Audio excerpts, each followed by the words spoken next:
Hello, friends of Golf Course Quality Fertilizer. We're here to talk about moles. Finally, I get to do a video on moles. I've been dying to do this video because people get ripped off and they're doing all kinds of strange things to try to get rid of moles. And I'm going to simplify all this for you and let you understand what moles are and how to take care of them and things like that. So first off, we want to understand moles, right? So moles, first off, are insectivores. They only eat insects, and living insects for the most part as well, unless it's a freshly dead insect probably. But so everybody always, when I talk to them, they think moles eat grubs. So if I have moles, if I get rid of the grubs, I'm going to get rid of the moles. And that is totally wrong, not even close to the truth. Yes, they eat grubs. Yes, when they eat grubs, it's a disaster. They make a big old mess because grubs are in patches by the hundreds, and so they make a big old disaster in that situation. But it's certainly not their only food source, because grubs are only available to be fed on through a certain period of time of the year in big masses. And so it is not true that throw down grub control, especially in the spring or sometime when grubs aren't even available to try to control your moles. So that's very important. Their main food source is actually earthworms. And so they will make their tunnels. All their tunnels that they make on the surface are actually made for earthworms and other insects that may fall into that tunnel. They're called worm traps. And so actually they'll do these tunnels. They love to do it along sidewalks and fences and landscape edges. And they'll do it in the middle of the yard as well. And they'll sit in their tunnel after they've made them, and they'll listen and they'll smell. And so they can actually smell in stereo. So when an earthworm starts to enter that tunnel and drops in there, they can smell it. They even know how big it is. They know right where it's at, and they rush after it. They grab that earthworm, they gobble it up, and they're off to the next spot. They have to eat their weight in insects every single day. So they're very similar to like a hummingbird. They have to get their weight in nectar every single day because they're such high activity animals. And coming along with that is they don't tend to hang out very much together. You'll see a few sometimes, but for the most part, they like to be by themselves because they are eating voraciously in order just to survive. They're so active they can do 150 to 300 feet of tunnels in one day. And so that's a lot of digging going on, and they can do it really fast. And so, you know, we got to think about what are we doing and how do we get these guys. Unfortunately, there's only really two solutions to them. There's a couple others that are temporary, like sound things and castor oil to kind of get them out of the area for a little while. But trapping the mole or baiting the mole with the proper bait is really the only way to control a mole. Now, one nice thing is if you don't have grubs, or you get rid of grubs, say in the fall, they get a lot easier to catch because their tunnels change, right? So normally when they're feeding on earthworms, they got these long tunnels that kind of Y shapes, spider web shape kind of situation out there. But if they hit mole or grubs, they're going to make a big disaster, and you won't be able to set a trap in that area to figure out how to catch them. But with long tunnels, you're going to be able to catch them, set traps in those searcher tunnels. They'll go through and try to push that searcher tunnel back up because it's already been dug, and it's easier to push up an old tunnel rather than make a new tunnel. So they prefer to do that, and that's where you'll get that guy, right? And so in order to start setting your traps to get the moles, you'll actually want to go out and you push everything down that you've seen already. And once you've done that, you'll come out in a couple hours, or that evening, or the next morning. You want to come pretty soon because they stay active. About every 2 hours they get back active again. So you'll want to set that trap, or push those tunnels down, come out, check them out, see where they're currently active, and start setting your traps and your proper baits in those areas. Now the only bait, let's talk about baits. The only bait that works are the gummy worm type of bait, right? Literally nothing else works. Gum doesn't work. Glass in their tunnel doesn't work. Poison peanuts doesn't work.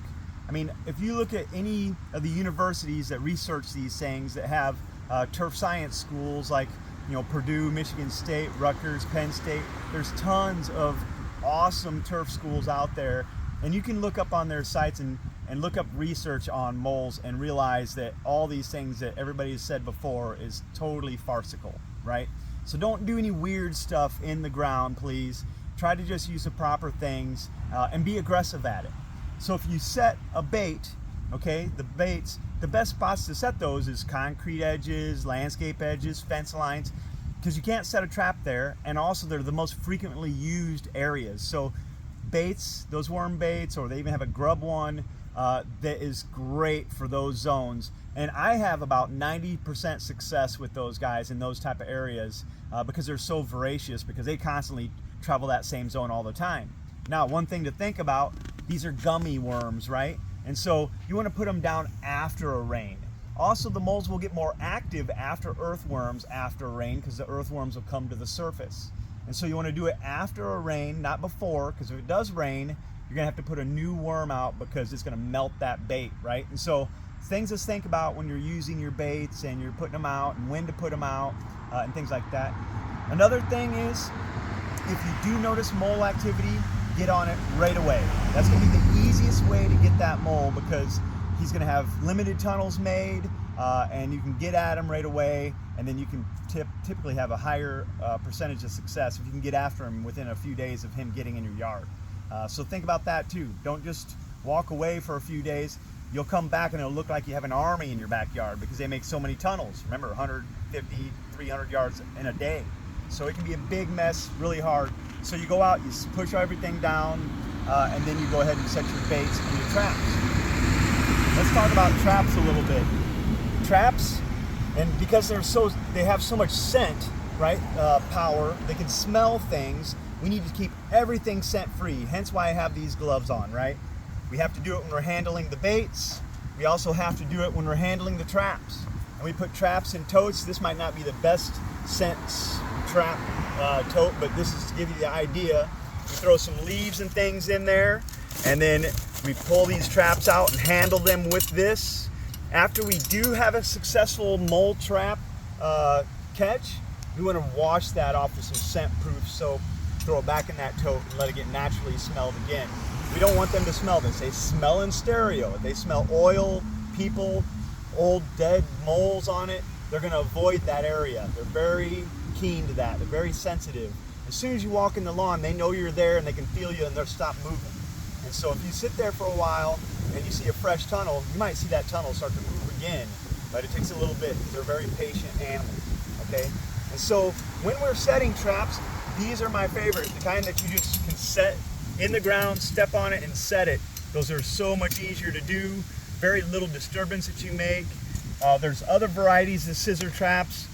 This one you have to actually cut some stuff with a shovel like this in order to make it work. And so it's so much work and so much disturbance.